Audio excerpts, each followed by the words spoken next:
हम कौनो बंगाल पे गाना नहीं गाएंगे।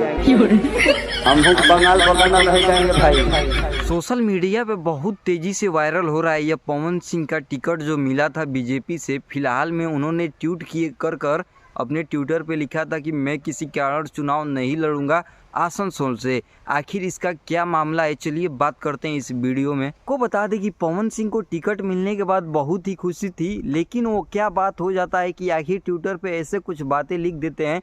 तो चलिए बात करते हैं।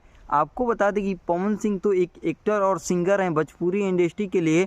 उन्होंने बहुत गाना गाया है और बहुत से अश्लील भी गाए हैं, जो कि बंगाल के लिए बहुत से गाना गाए हैं, जिसका एक गाने का नाम मैं बता रहा हूँ, लियाइम सौतीन जाके बंगलिया से जो गाना है उस कौन से गाने थे जिनको लेकर बवाल हुआ है, उसकी कुछ लाइनें मैं आपको बता देती हूँ। जैसे कि बंगाल वाली माल, ये गाना जो है पवन सिंह की तरफ से गाया गया है। उसी गाने कुल के कारण बहुत से विपक्षी पार्टियों ने उनपे बहुत से रोकने की कोशिश किया है, लेकिन देखते हैं कि पवन सिंह ने तो मान लिया है कि मैं वहां से चुनाव नहीं लड़ूंगा।